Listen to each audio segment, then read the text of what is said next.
नमस्कार, मैं हूं तनिष्का शर्मा और आप सबका स्वागत है न्यूज टाइम में। सबसे पहले नजर हेडलाइन पर। व्हाइट हाउस का बयान, आधिकारिक फैसले नहीं ले सकते एलॉन मस्क, वे सरकारी कर्मचारी नहीं। 86,430 के ऑल टाइम हाई पर पहुंचा सोना। आज सोना 740 व चांदी 967 रुपए हुई महंगी। आनंद महिंद्रा बोले, टेस्ला के आने से हमें नहीं पड़ेगा फर्क, हम 100 साल बाद भी रहेंगे। सुनील मित्तल की कंपनी ने एयरटेल में 0.84% हिस्सेदारी बेची। बिलियनियर के फाउंडर है मित्तल। सऊदी अरब ने कहा, यूक्रेन जंग रोकने के लिए रूस अमेरिका पहले अपने रिश्ते सुधारे। भारत के अंग्रेजी नाम इंडिया को बदलने के लिए दिल्ली हाई कोर्ट में याचिका दायर। अगली सुनवाई 12 मार्च को। हरियाणा के जींद में पहुंचे श्री श्री रविशंकर बोले, महाकुंभ में डुबकी लगाने से नहीं, ज्ञान से मिलता है मोक्ष। केरल में एक हफ्ते में रैगिंग का तीसरा मामला आया सामने। छात्र को प्रताड़न मामले में 7 स्टूडेंट सस्पेंड। अडानी मामले में अमेरिका ने भारत से मांगी मदद। गौतम और सागर अडानी को नोटिस देने की कोशिश। जापानी पीएम पर हमला करने वाले को सुनवाई, 10 साल की सजा। 2 साल पहले रैली में पूर्व पीएम किशिदा पर फेंका था स्मोक बम। अब खबरें विस्तार से। अमेरिका में राष्ट्रपति ऑफिस व्हाइट हाउस ने एक कोर्ट में जवाब दिया कि अमेरिकी बिजनेसमैन एलॉन मस्क सिर्फ राष्ट्रपति डोनाल्ड ट्रंप के सलाहकार हैं, वे department of government of efficiency के एम्प्लॉय नहीं है, इसलिए उनके पास सरकार के अंदर फैसले लेने का अधिकार नहीं है। दरअसल न्यू मैक्सिको की अगुवाई में 14 अमेरिका राज्यों ने वॉशिंगटन डीसी के एक फेडरल कोर्ट में ट्रंप और मस्क के खिलाफ केस किया है। ये राज्य एलॉन मस्क को डीओजीई प्रमुख बनाए जाने से नाराज है। राज्यों के मुताबिक एलॉन के हाथ में बड़ी ताकत आ गई है जो अमेरिकी संविधान के उल्लंघन में है। इस केस को लेकर व्हाइट हाउस में ऑफिस ऑफ एडमिनिस्ट्रेशन के डायरेक्टर जोशुआ फिशर ने जानकारी दी कि मस्क की भूमिका सिर्फ सलाहकार की है। आज सोना अपने ऑल टाइम हाई पर पहुंच गया है। India Boolean and jewellers association के अनुसार 10 ग्राम 24 कैरेट सोने का दाम 440 रुपए से बढ़कर 86,430 रुपए पर पहुंच गया। इससे पहले सोना 85,690 रुपए पर था। वहीं 14 फरवरी को सोने ने 86,889 रुपए का ऑल टाइम हाई बनाया था। इसी तरह 1 किलो चांदी की कीमत भी आज 967 से बढ़कर 97,000 किलो हो गई है। महिंद्रा एंड महिंद्रा ग्रुप के चेयरमैन आनंद महिंद्रा ने कहा कि हम पागलों की तरह काम कर रहे हैं ताकि 100 साल बाद भी हम प्रासंगिक बने रहें। महिंद्रा ने आज सोशल मीडिया प्लेटफॉर्म एक्स पर एक यूजर के सवाल के जवाब में यह बात कही। दरअसल अमेरिका की इलेक्ट्रिक व्हीकल कंपनी टेस्ला की भारत में जल्द एंट्री होने की संभावना है। कंपनी ने इसके लिए हायरिंग भी शुरू कर दी है। इसकी एंट्री को लेकर देश में काफी चर्चा होने लगी है। बिलियनियर फाउंडर सुनील भारती मित्तल की company Indian continental investment limited ने मंगलवार को भारतीय एयरटेल में अपनी 976 बिलियन डॉलर की हिस्सेदारी बेच दी है। इसका मतलब है कि कंपनी ने भारतीय एयरटेल के 0.84% स्टैक यानी 5.1 करोड़ शेयर्स बेचे हैं। इंडियन कॉन्टिनेंटल इन्वेस्टमेंट ने फंड जुटाने के लिए एयरटेल के शेयर बेचे हैं। इस बात की जानकारी कंपनी ने एक्सचेंज फाइलिंग में दी है।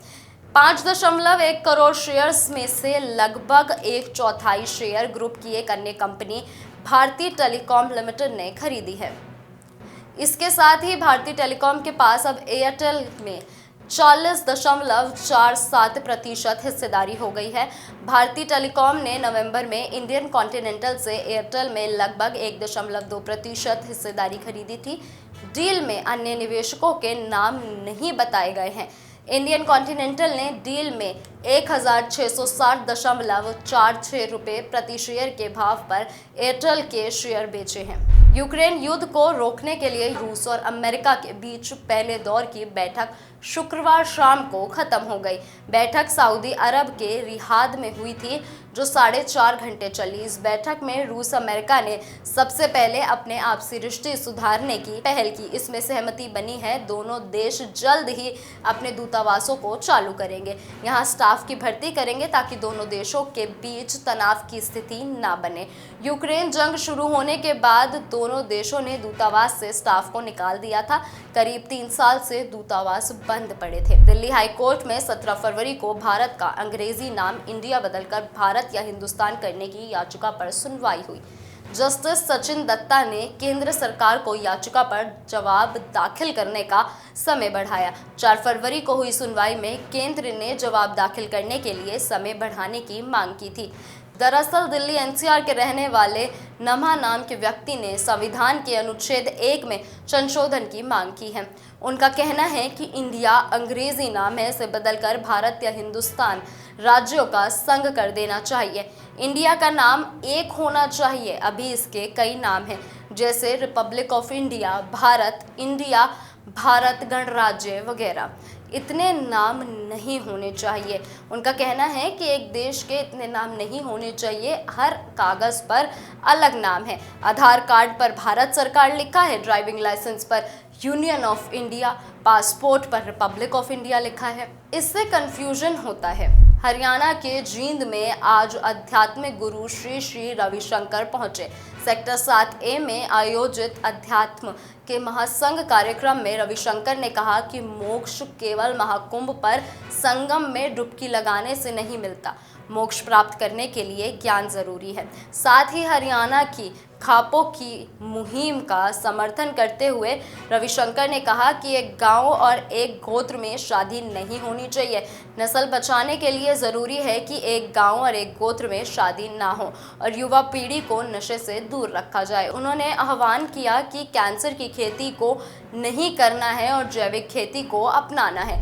केरल के करियावटोम गवर्नमेंट कॉलेज में सीनियर ने एक स्टूडेंट को पानी में थूक मिलाकर पिलाया। इतना ही नहीं, उसे घुटने के बल बैठाकर पीटा गया। पीड़ित स्टूडेंट की शिकायत पर 7 सीनियर स्टूडेंट को सस्पेंड कर दिया गया है। पुलिस ने भी केस दर्ज कर लिया है। केरल में एक हफ्ते में रैगिंग का यह तीसरा केस है। पीड़ित छात्र बायोटेक्नोलॉजी फर्स्ट ईयर का स्टूडेंट है। उसने 12 फरवरी को शिकायती पत्र देकर कहा सीनियर्स ने उसे एक कमरे में घेर लिया और बेरहमी से पीटा। आरोपियों में से 6 थर्ड ईयर और 1 सेकेंड ईयर का स्टूडेंट है। पीड़ित का आरोप है कि केरल में सत्तारूढ़ CPIM की student wing student federation of India के यूनिट रूम में उसकी पिटाई की गई। बताया जा रहा है कि मारपीट से पहले कैंपस में सीनियर और जूनियर छात्रों के बीच कुछ झड़पें भी हुई थी। अडानी के खिलाफ धोखाधड़ी और रिश्वत से जुड़े मामले में अमेरिका ने भारत सरकार से मदद मांगी है। अमेरिका के सिक्योरिटीज एंड एक्सचेंज कमीशन ने न्यूयॉर्क की फेडरल कोर्ट में बताया कि रिश्वतखोरी मामले में गौतम अडानी और सागर अडानी को नोटिस देने के लिए कोशिश की जा रही है। SES ने मंगलवार को कोर्ट में बताया कि गौतम अडानी और सागर अडानी भारत में मौजूद हैं। उन्हें नोटिस देने के लिए हेक सर्विस कन्वेक्शन के तहत भारतीय अधिकारियों से मदद मांगी थी। जापान के पूर्व प्रधानमंत्री फोमियो किशिदा पर हमले के दोषी शख्स को 10 साल की सजा सुनाई गई।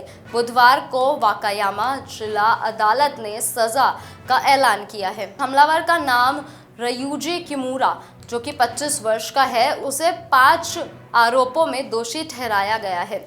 उसने 15 अप्रैल 2023 को वाकायामा शहर में एक चुनावी रैली के दौरान किशिदा पर एक स्मोक बम फेंका था। हमले में किशिदा बच गए थे, लेकिन 2 अन्य लोग घायल हुए थे। किमुरा को पुलिस ने मौके पर ही गिरफ्तार कर लिया था। उसके बैग से एक चाकू भी बरामद किया गया था। फरवरी की शुरुआत में मुकदमे की सुनवाई के दौरान किमुरा ने हत्या की कोशिश के आरोप से इनकार किया था। उसने दावा किया था कि उसका इरादा किशिदा को मारने का नहीं था। जापान टाइम्स के मुताबिक किशिदा वाकायामा शहर में एक इलेक्शन रैली में भाषण देने पहुंचे थे। स्थानीय समय के अनुसार धमाका 15 अप्रैल सुबह 11:30 पर हुआ। इसके बाद करीब 1 बजे प्रधानमंत्री किशिदा ने वाकायामा शहर में अपनी स्पीच पूरी की। उन्होंने कहा, हम इलेक्शन कैंपेन के बीच मौजूद है, हमें इसे जारी रखना चाहिए। अभी के लिए इतना ही। ऐसी ही और जानकारी के लिए जुड़े रहिए न्यूज़ टाइम के साथ। धन्यवाद।